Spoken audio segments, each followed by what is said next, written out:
વિદ્યાર્થી મિત્રો, આપણે ધોરણ 10માં સામાજિક વિજ્ઞાનમાં પાઠ ભારત અને તેના વારસામાં આપણે છેલ્લે ગુજરાતના મેળાઓ વિશે આપણે જોયું હતું. હવે આગળ આપણે ભારત ભૂમિ અને તેના લોકો વિશે આપણે એ જોવાનું છે કે આ ભારત ભૂમિ ઉપર અનેક પ્રજાઓ એ આવી અને પોતાની સંસ્કૃતિની એ અમિટ છાપ એ છોડતી ગઈ. તો આ ભારતની પ્રાચીન ભૂમિ અને એની પ્રાચીન પ્રજા કઈ હતી એના વિશે આપણે આજે એ જોવાનું છે અને એના વિશે આપણે અભ્યાસ કરવાનો છે. તો પહેલી જે પ્રજા હતી તે નેગ્રીટો હબસી પ્રજા, એકદમ નીચી. આ નેગ્રીટો અને નિગ્રો જાતિ હબસી ભારતની સૌથી પ્રાચીન નિવાસીઓ ગણવામાં આવે છે.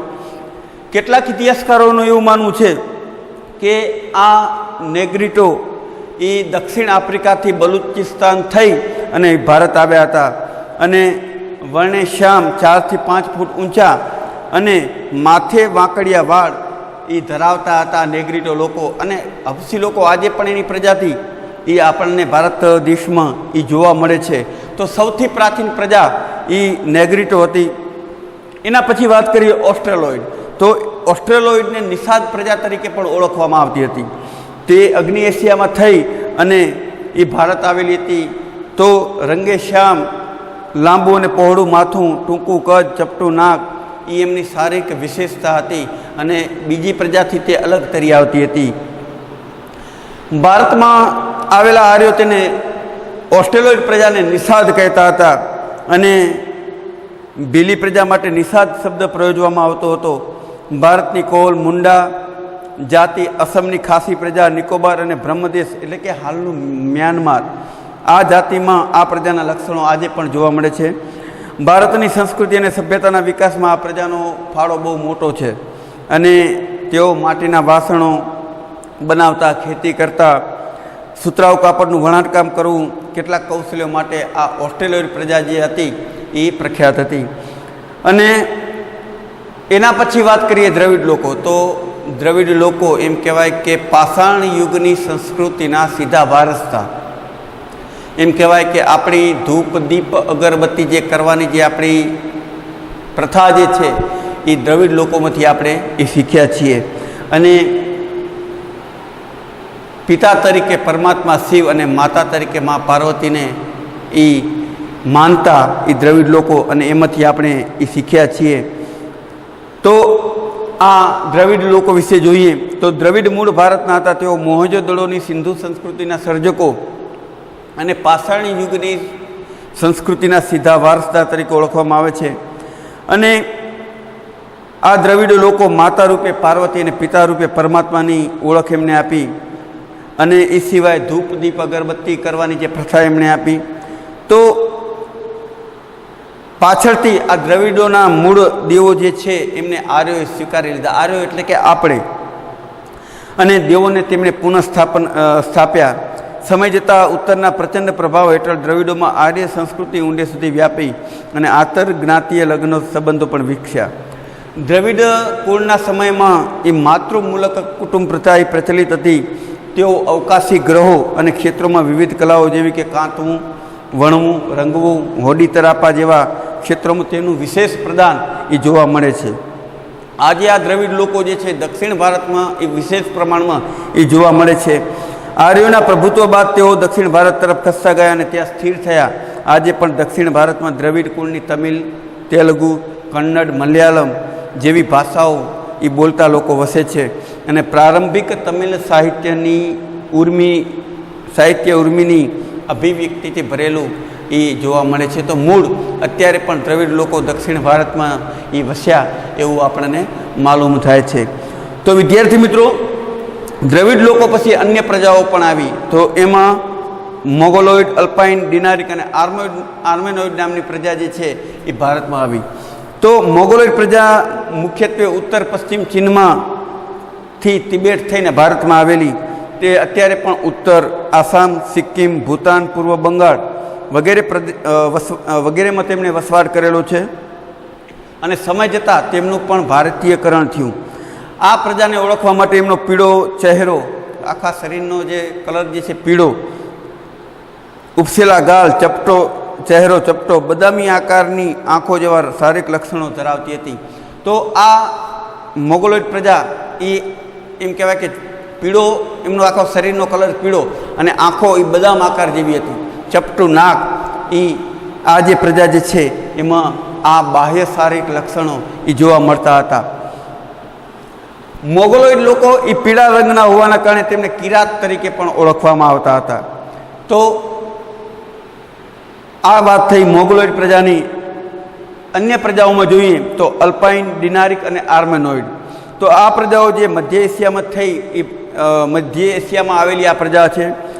આ ત્રણ જાતિઓ એક સમાન ભૌતિક ગુણો ધરાવે છે. આ પ્રજાના અંશો ખાસ કરીને મહારાષ્ટ્ર, બંગાળ, ઓડિશા, ગુજરાત અને સૌરાષ્ટ્રમાં વધુ પ્રમાણમાં એ જોવા મળે છે. આ ત્રણ પ્રજાતિ અલ્પાઇન, ડિનારિક અને આર્મેનોઇડ. એના પછીની વાત કરીએ તો આર્યો, જે ભારતની આર્ય સમાજના નિર્માતાઓ, આર્ય એને નોર્ડિક તરીકે પણ ઓળખવામાં આવે છે. પ્રાચીન કાળમાં હિન્દુઓ આર્ય કહેવાતા. તેઓની મુખ્ય વસ્તી જે પ્રદેશમાં હતી તેમને આર્યાવ્રત એવું નામ પણ આપવામાં આવ્યું હતું. પ્રાચીન સમયમાં પ્રથમ આર્ય વસ્તી વાયવ્ય ભારતમાં હતી. ત્યાં 7 મોટી નદીઓ વહેતી હોવાના કારણે તેમને સપ્તસિંધુ નામ પણ આપવામાં આવેલું છે અને સપ્તસિંધુના પ્રદેશ તરીકે પણ ઓળખવામાં એ આવે છે. ઉત્તર વૈદિક કાળમાં આર્યવ્રતનો પૂર્વમાં મિથિલા એટલે કે બિહાર સુધીમાં, દક્ષિણમાં વિંધ્યાચલ સુધી વિસ્તાર હતો. અન્ય સમકાલીન પ્રજાઓ કરતાં વધુ વિકસિત એ આ જે પ્રજા હતી એ હતી. અને આર્યો આમ તો જોવા જઈએ તો આપણે પણ આર્યો તરીકે પણ ઓળખાઈએ છીએ. તો આર્ય ભરત રાજા ભરત જાતિના નામ પરથી આ વિશેષ પ્રદેશ, આ ભારત દેશનું નામ એ ભરત ભૂમિ, ભરતખંડ, ભારત વર્ષ, ભારત જેવા નામોથી એ ઓળખવામાં આવે છે. તો આર્યો હતા એ એમ કહેવાય કે બહુ જ પ્રકૃતિ પ્રેમી હતા. એટલે વૃક્ષો, પહાડો, નદીઓ એને પણ પોતાના વારસામાં એમને સ્થાન આપ્યું હતું. આપણે આગળ ચર્ચા કરી હતી ભારતના પ્રાકૃતિક અને સાંસ્કૃતિક વારસા વિશે આપણે જોયું હતું કે દુનિયામાં એવો કોઈ પણ વારસો નથી કે જેને પ્રકૃતિને સ્થાન આપ્યું હોય. ભારતનો જ એવો એક વારસો જે છે, નદીઓ, વનસ્પતિઓ, વૃક્ષો, પક્ષીઓ, આ બધાને પોતાના વારસામાં સ્થાન આપ્યું. એટલે આર્યો પણ પ્રકૃતિ પ્રેમી હતા. તેઓ વૃક્ષો, પહાડો અને એની પૂજા કરતા. દરેકની સ્તુતિ અને ઋચાઓની એમણે રચના કરી હતી. વેદોમાં ઋચાઓ બોલાય છે. વેદોના મંત્રોને શું કહેવામાં આવે છે? ઋચાઓ. અને આ ઋચાઓમાં પ્રકૃતિના વિવિધ તત્વોની વાત એ કરેલી એ આપણને જોવા મળે છે. ત્યાં આર્યોના સમયમાં વેદ પઠન એ પ્રચલિત બન્યું. સમયાંતરે તેમાંથી ધાર્મિક વિધિઓ શરૂ થઈ અને યજ્ઞ યાગાદી જે ક્રિયાઓ એ ભારતમાં શરૂ થઈ. અને યજ્ઞ જે ક્રિયાઓ જે છે એ મુખ્યત્વે યજુર્વેદમાં એ વિશેષ જોવા મળે છે કે કયા કયા દેવતાને લગતી સ્તુતિ, અલગ અલગ સ્તુતિ અને યજ્ઞ કરવા માટેની ટોટલી જે વસ્તુ જે છે, જે રીતિ છે એ યજુર્વેદમાં એ જોવા મળે છે. અને એ આર્ય જે પ્રાચીન પ્રજામાં આર્યો દ્વારા એ આપણને મળેલી છે. ભારતમાં આવેલી વિવિધ પ્રજાઓની સંસ્કૃતિમાં વિશિષ્ટ તત્વો અપનાવીને લઈને એક સમન્વયી સંસ્કૃતિનું સર્જન થયું. સમયાંતરે ભારતમાં આવીને વસેલી આ બધી જાતિઓ વચ્ચે લગ્ન સંબંધો દ્વારા પ્રજાનું સંમિશ્રણ થયું. કારણ કે લગ્ન સંબંધો વિકસ્યા અને એના કારણે સંમિશ્રણ થયું. બધાની એક વિશિષ્ટ રહેણી કહેણી, ભાષાઓ, વિચારો, ધાર્મિક માન્યતાઓનો સમન્વય થતો ગયો. આમ પ્રારંભકાળથી જ આપણા દેશમાં અનેક સમન્વયકારી સંસ્કૃતિનું નિર્માણ થતું રહ્યું, જેણે ભારતને ભવ્ય અને સમૃદ્ધ વારસો આપ્યો. કારણ કે ભારતમાં આવેલી બધી જે પ્રજાઓ જે છે પોતાની વેશભૂષા, સંસ્કૃતિ, પહેરવેશ આ બધું મેળતા ગયા. અને એના કારણે એમ કહેવાય કે વિવિધતામાં એકતા એ ભારતીય સંસ્કૃતિનું લક્ષણ છે. એ આના કારણે ભારતમાં ભાતીગળ સંસ્કૃતિનો વિકાસ થયો. આ પ્રજાઓ પરસ્પર એટલી ભળી ગઈ કે તેનું કોઈ સ્વતંત્ર અસ્તિત્વ જ ન રહ્યું, અર્થાત તેનું ભારતીયકરણ થયું. આ રીતે પ્રાચીન ભારતમાં આવેલી વિવિધ પ્રજાઓના સંમિશ્રણથી ભારતનો સાંસ્કૃતિક વારસો વિવિધતાપૂર્ણ અને ભારતીગળ અને સમૃદ્ધ બન્યો. તો આ બધી પ્રજાઓના કારણે આપણા ભારતનો વારસો એ સમૃદ્ધ બન્યો. આ બધી જ પ્રજાઓનું એટલું યોગદાન રહ્યું છે. તો આપણે આપણા વારસાનું જતન અને સંરક્ષણ કેવી રીતે કરવું જોઈએ એના વિશે જોઈએ તો આપણા આ ભવ્ય વારસાનું આપણે રક્ષણ કરવું જોઈએ. એના મૂલ્યો, એના નીતિ નિયમોનું પણ આપણે રક્ષણ કરવું જોઈએ. તો ભારતના વારસાની દરેક બાબતોને ભારતને રણિયામણું, નયનરમ્ય અને આકર્ષક બનાવ્યું છે અને ભારતને ગૌરવ અપાવ્યું છે.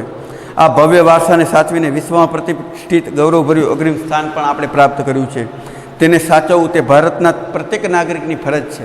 તમે વિચારો કે લગભગ જે બધી શોધોથી માંડી મોટા મોટા જે પુસ્તકો, વેદો, ઉપનિષદો, આ બધું ભારતમાં એની રચના થઈ. આપણને પણ એનો ગર્વ હોવો જોઈએ. આપણે આપણા પ્રાચીન ઐતિહાસિક મૂલ્ય અને મહત્ત્વ ધરાવતા વારસાના સ્થળોને કોઈ નુકસાન ન પહોંચે તેનું પણ જતન કરે તે માટે બંધારણમાં નાગરિક મૂળભૂત ફરજો જે જણાવી છે, તો તે મુજબ આપણા ભારતીય બંધારણના અનુચ્છેદ 51 એ ભારતના નાગરિકની જે મૂળભૂત ફરજો દર્શાવી જે છે એમાં 6 જ અને ટ અર્થાત 6, 7 અને 9 દર્શાવ્યા મુજબ આપણે આપણી સંસ્કૃતિના સમૃદ્ધ વારસાનું મૂલ્ય સમજી એનું જતન કરવું જોઈએ. જંગલો, તળાવો, નદીઓ, વન્ય પંખીઓ સહિત કુદરતી પર્યાવરણનું જતન કરવાની અને તેની સુધારણા કરવાની અને સર્વ જીવો પ્રત્યે અનુકંપા રાખવાની આપણી એ ફરજ છે. જાહેર મિલકતોનું રક્ષણ કરવાની, હિંસાનો ત્યાગ કરવાની ફરજોનો સમાવેશ પણ એમાં જ કરવામાં આવેલો છે. કારણ કે દરેક પાઠ્યપુસ્તકમાં કલમ નંબર 51 આ ભારતના વારસાને સાંકળી લેવામાં આવ્યો છે.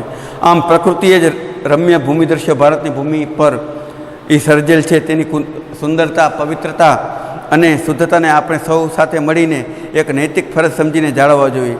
વારસાનું ઘડતર અને ક્રમિક વિકાસને ભારતને મળેલ વિશિષ્ટ પ્રાકૃતિક રચના પર આધારિત છે અને પ્રકૃતિ દ્વારા ભારતને અઢળક સમૃદ્ધિ પ્રાપ્ત થઈ છે. આ પ્રાકૃતિક વિશિષ્ટતાઓ ભારતને દરેક ક્ષેત્રોમાં વિકાસ માટે એ અણમોલ તક આપે છે. ભારતનો વારસો એ હજારો વર્ષોથી ભારતના લોકો દ્વારા આર્થિક, રાજકીય, સામાજિક, સાંસ્કૃતિક ક્ષેત્રે કરેલ વિકાસનું આ પરિણામ છે તેમ કહી શકાય.